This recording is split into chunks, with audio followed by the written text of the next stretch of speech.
At a beginning level, even a child can readily grasp the logic behind the idea of karma.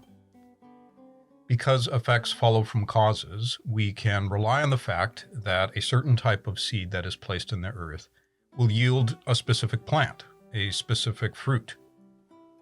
A child can also readily relate to the analogy of a pebble thrown into a quiet pond. The point where the pebble enters the water surface is analogous to a karmic cause or action. The action creates a wave of effects, right? A disturbance that extends out in a circular manner, and in the case of a circular body of water, eventually returns back to the point of the stone's entry. This nicely illustrates the idea that actions create causes whose effects return to their place of origin. But while simple analogies such as these are extremely helpful starting points, there is vastly more to be understood. In The Key to Theosophy, for example, H.P. Blavatsky describes karma as the most difficult of all the tenets of ancient philosophy. It is not just a theory or concept, but a law giving rise to all other laws of nature, both visible and invisible, and was taught by many of the greatest sages, spiritual teachers, and reformers known to human history. A true grasp of the doctrine of karma, she suggests, along with its twin, the doctrine of reincarnation, would utterly transform our perspective on life, our sense of purpose and responsibility, leading to fundamental moral and spiritual reform. We are therefore encouraged to study karma as profoundly as we are able, as one of, quote, the seven great mysteries, unquote, a master key to the metaphysics of ancient wisdom, without which we would find ourselves always at sea in trying to comprehend the rest.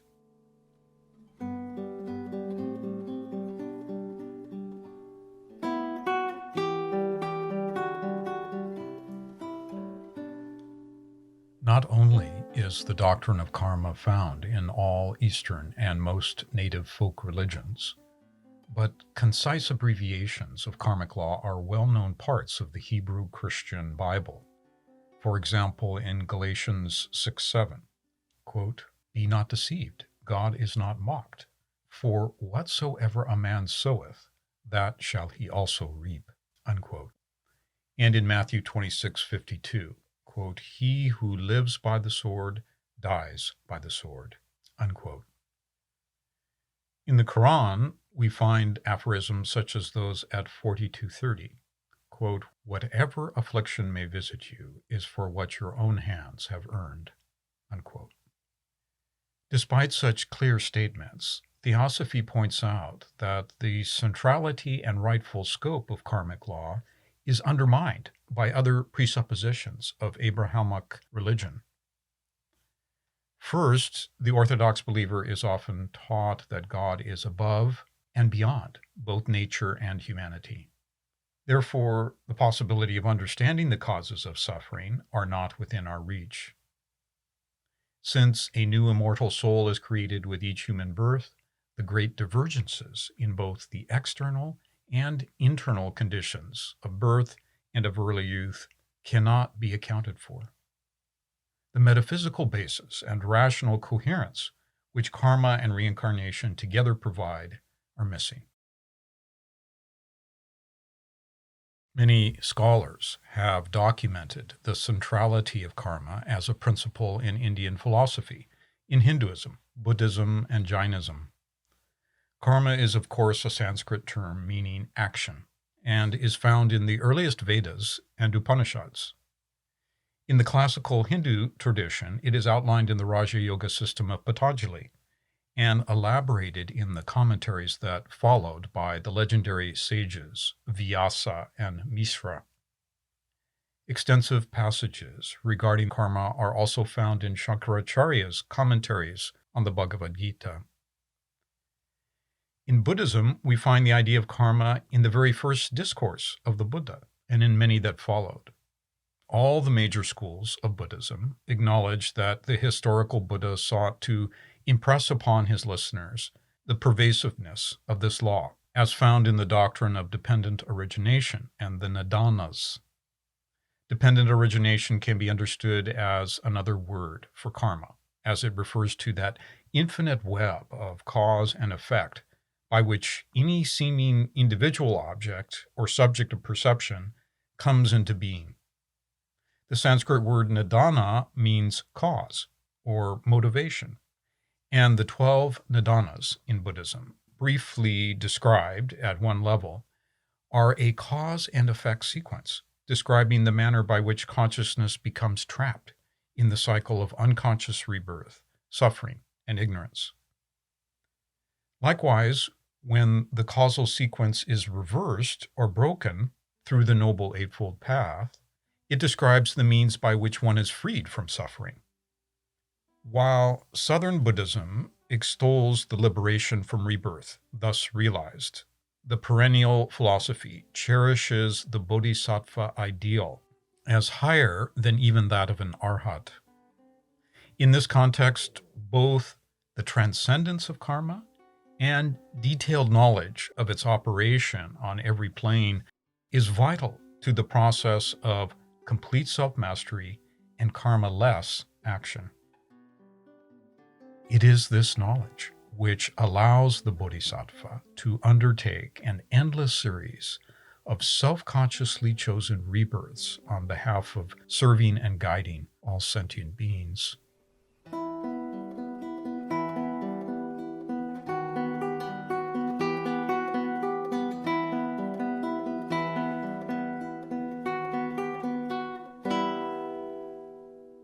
For any English-speaking person today, a rich, accurate, and accessible resource of explanation regarding the ancient teachings related to karma can be found in the literature made available through the 19th and 20th century cycles of the modern theosophical movement. One would want to start with Chapter 11 of The Key to Theosophy by H.P. Blavatsky. There is also a foundational collection of 31 axioms penned by her called Aphorisms on Karma, worth repeated study. And others might find Chapter 11 in the Ocean of Theosophy by William Quan Judge helpful. Titled Karma, it provides a brief and concise summary of the principles, supplemented by another article by him published in 1886 called Karmic Energy. Both metaphysical and ethical applications of karmic law for the beginning and more advanced seeker were further articulated in an inspiring manner in the 20th century by Professor Raghavan Iyer in articles transcribed from talks such as Karma and Choice, Karma and Destiny, and Karma and Transmutation. All of this can be found online at theosophytrust.org, and many of the ideas contained in this podcast are drawn from this literature.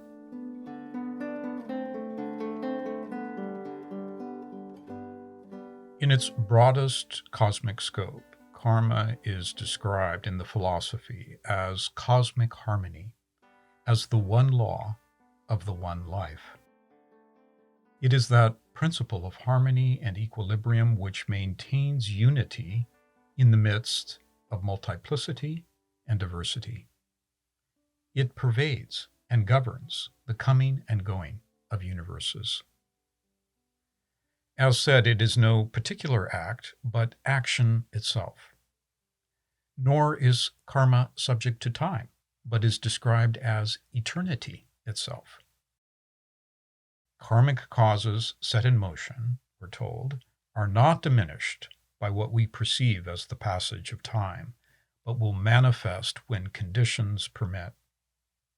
As the aphorisms on karma state, the karma of a given system is the combination of the acts and thoughts of all beings of every grade which were concerned in the previous cycle of evolution. Therefore, karma spans or bridges even periods of non-manifestation, called in Eastern philosophy pralaya. In that sense, karma may be described as integral to the highest non-dual wisdom, as that boundless ocean of unbroken continuity which transcends and pervades both being and non-being. Even that aspect of karma which can be known by calculation from cause to effect, it is said, requires a sage or seer who has transcended the seeming limitations of time. Only then can the veil which creates an apparent distance between cause and effect be drawn aside.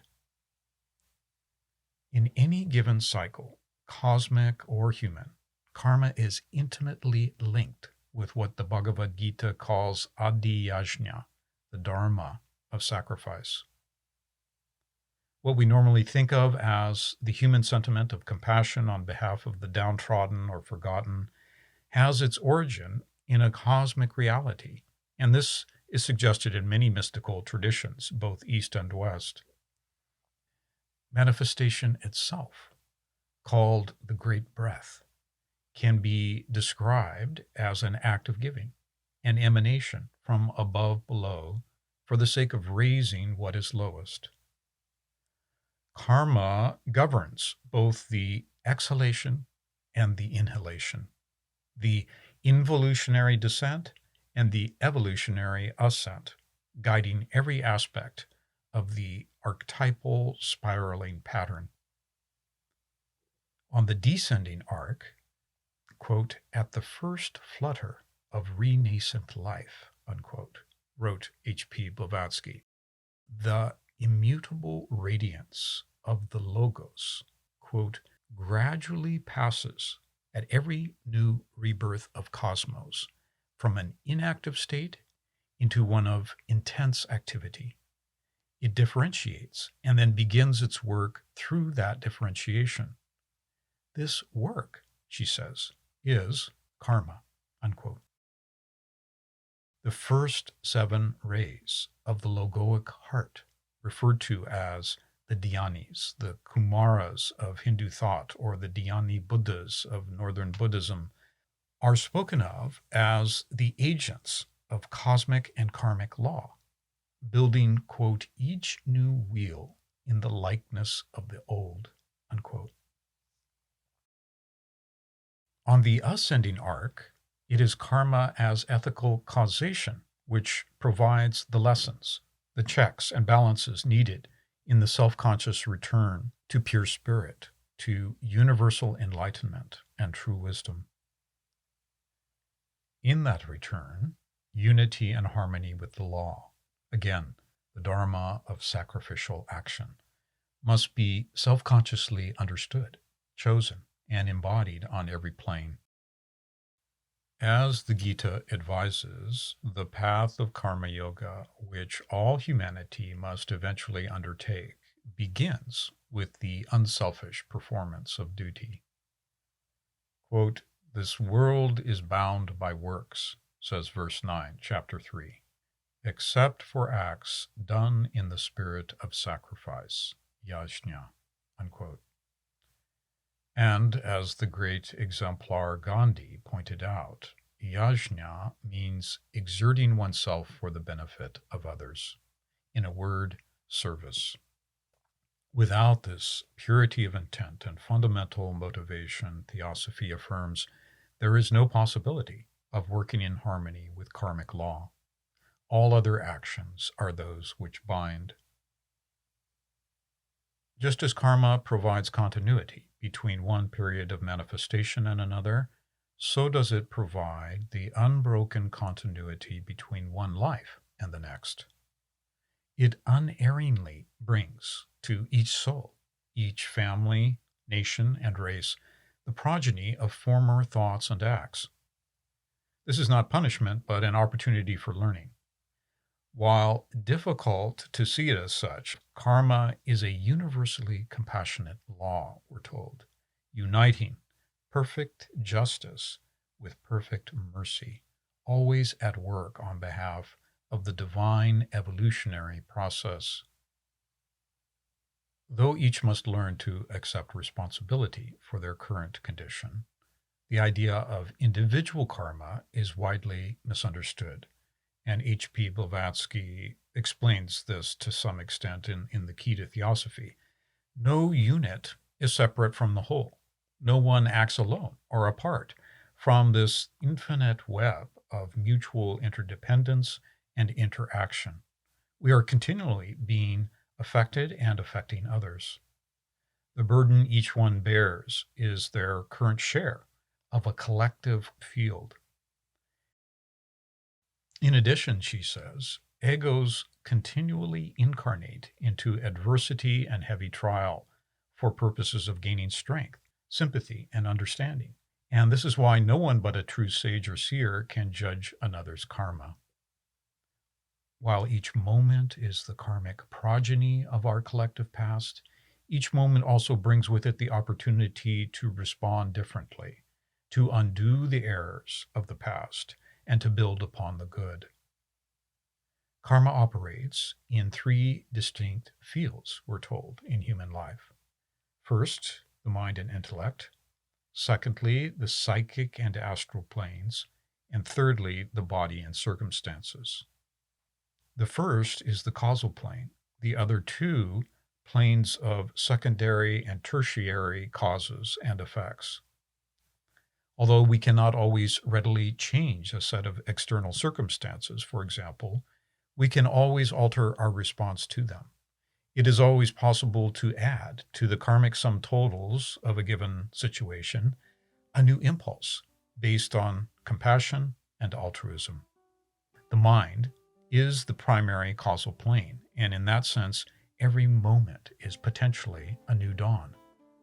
Quote, all that we are is the result of what we have thought, said the Buddha in the opening passages of the Dhammapada. This is also why karma is called the doctrine of hope. The mind is a ceaseless generator and recreator of our collective future.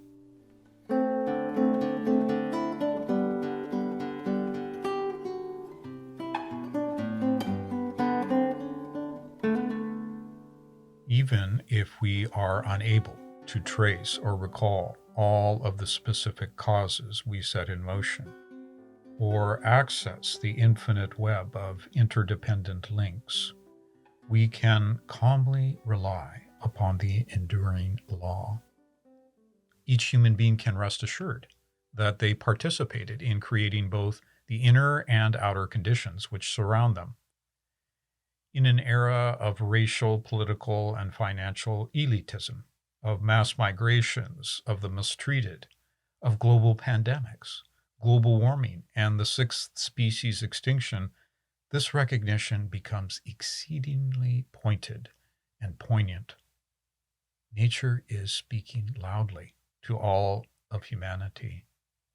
How many of us are sincerely asking the question, how have I contributed through specific thoughts and actions to these effects?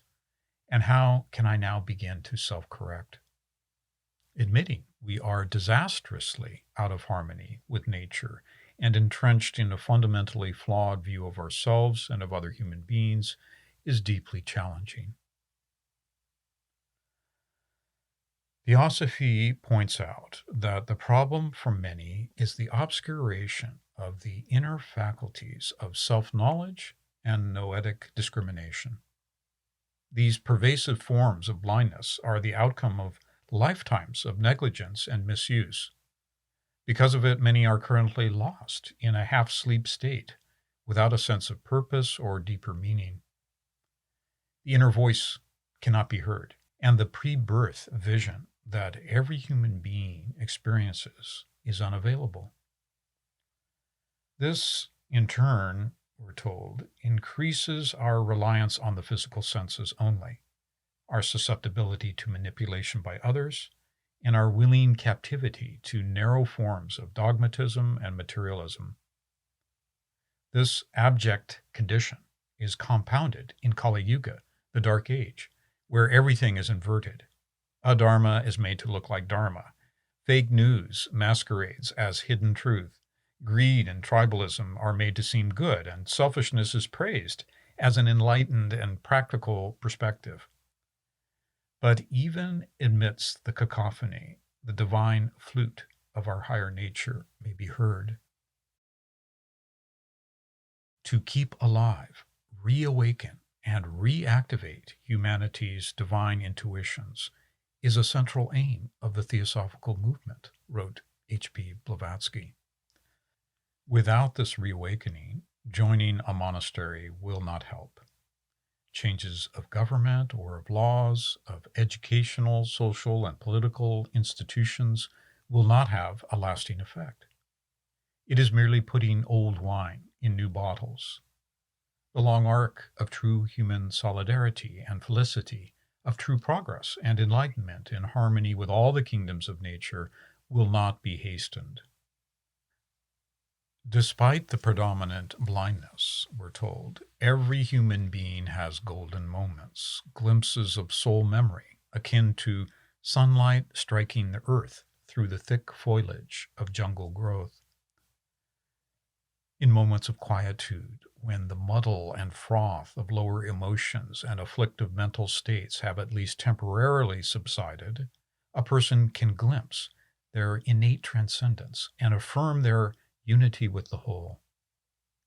In doing so, they can more readily heed their divine promptings, deepest intuitions, and the voice of conscience.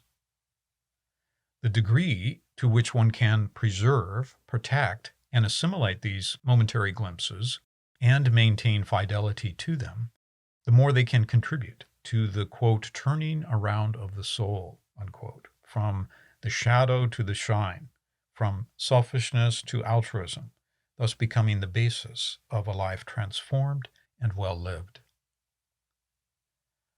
Authentic intuitions are encouraged and supported by right philosophy, along with meditation upon what are called Bija Sutras, the seed instructions of great teachers. When properly digested and assimilated, they begin to shift the karmic field. They can waken moral and spiritual discernment and provide guidance in a long series of life-altering choices in diverse fields of daily dharma. This is part of the value of Theosophical philosophy and its foundational literature.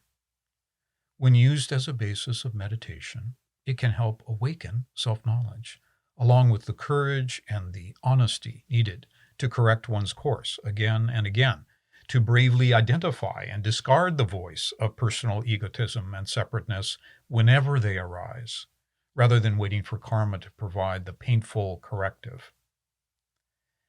Without daily self-study and self-correction, we're told, one will be propelled further backwards.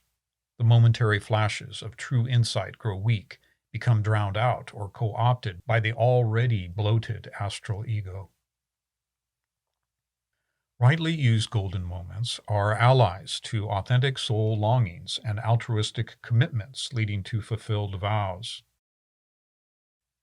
The enormous power of a vow taken on behalf of service to humanity is the central key, says Judge, of transforming the desire nature. When rightly taken, entirely new classes of karma eventually become available.